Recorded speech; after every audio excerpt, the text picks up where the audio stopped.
ایک باپ نے اپنے بچے کو اعلیٰ تعلیم سے پڑھایا، اتنا اس نے خرچہ کیا، اپنے پیسوں سے اس نے پڑھا کے آؤٹ آف کنٹری بھیجا، صرف تعلیم کی غرض سے، خرچہ باپ کا ابھی چل رہا ہے۔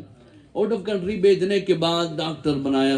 میں کسی ایک بندے کو وہ ہٹ نہیں کروں گا، یہ نہ ہو کوئی بندہ یہاں بیٹھا اور وہ گئے ہمیں کہہ رہے ہیں، ایسا نہیں ہے، میں جنرل ایک واقعہ سنا رہا ہوں۔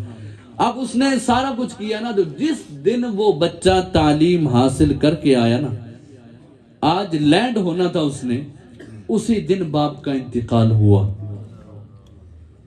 ابھی تک جتنا بھی پیسہ، جتنا بھی خرچہ، جتنی بھی کمائی تھی اس کی پڑھائی پر باپ کی لگی، آؤٹ آف کنٹری میں جتنی وہ زیر تعلیم رہا، باپ کا پیسہ لگا، باپ کا خرچہ لگا۔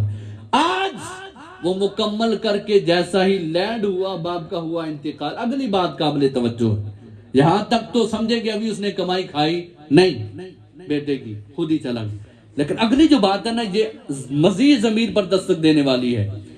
اب جب باپ کا جنازہ رکھا ہوا تھا نا، اب بیٹے کو یہ بھی نہیں پتا کہ جنازے کے اندر 4 تکبیروں میں پڑھنا کیا ہوتا ہے۔ یہ میں اس ایک بیٹے کی بات نہیں کر رہا، کتنے ہزاروں بیٹے ایسے ہوں گے کہ جن کو نہیں پتا اندر پڑھنا کیا ہے۔ یہ تو بات ایسی ہے نا، چھپ جاتا ہے اندر، دل میں پڑھنا ہوتا ہے، یہ تھوڑا سا جو کان سن سکے اتنا پڑھنا، اگر عیاں کیا جائے نا، کھولا جائے تو پتہ چل جاتا ہے۔ حقیقت میں باپ کا جنازہ بیٹے کو پڑھانا چاہیے۔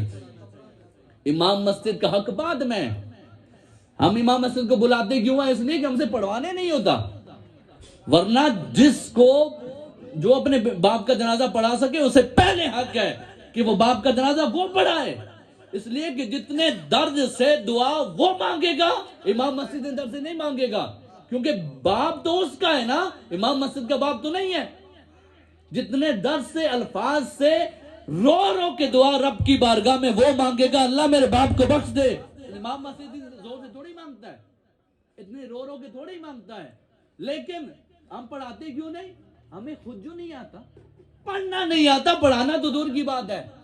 اب وہ شخص، اس نے سب کو چوٹ لگانے کے لیے کیا کیا؟ جب وہ کھڑا ہوا نا، جتنی بھی وہ ڈگریاں تھی نا، ایک فائل میں تھی، حارث نمبر یہ میرے ہاتھ میں فائل، جتنی بھی ڈگریاں تھی نا ایک فائل میں تھی۔ جنازہ جیسے آپ کے علاقے کے رواج مجھے نہیں پتا، ایسے عموماً یہ ہوتا ہے کہ جنازے سے پہلے وہ ایک جملہ بولتے ہوتے ہیں کہ اگر کسی کا کوئی قرض ہے میت پر تو یہ ہے کہ اس کے لواحقین موجود ہیں، بیٹے موجود ہیں، بھائی موجود ہیں، یہ اکثر جگہ ہوتا ہے۔ اب جب وہ بیٹا سامنے آئے نا، لوگ سمجھے کہ حسب رواج وہی جملہ کہنے لگا ہے کہ اگر میرے باپ نے کسی کے پیسے دینے ہوئے تو میں حاضر ہوں، میرے باپ نے کسی کے پیسے دینے ہوئے تو میں حاضر ہوں، مجھ سے لے لیجیے گا۔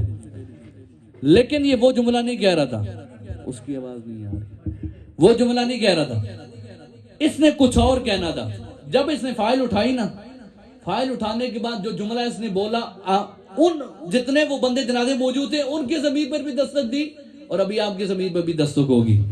کہتا ہے کہ یہ جتنی بھی پڑھائی میں نے کی ہے، سب کی ڈگریاں یہ موجود ہیں اس فائل میں، لیکن ان ڈگریوں میں سے ایک بھی ایسی نہیں ہے جو مجھے جنازے کی دعا پڑھانا سکھا سکے۔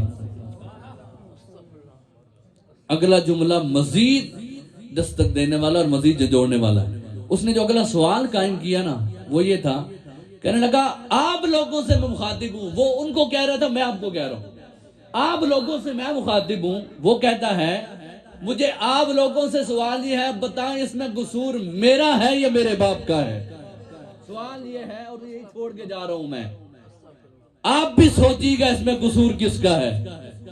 باپ کا قصور نہیں ہے کہ اس نے اس تعلیم کے لیے تو کہاں تک رسائی حاصل کی، لیکن اتنا نہیں کر سکا کہ بیٹے کو جنازے کی دعا پڑھا سکے۔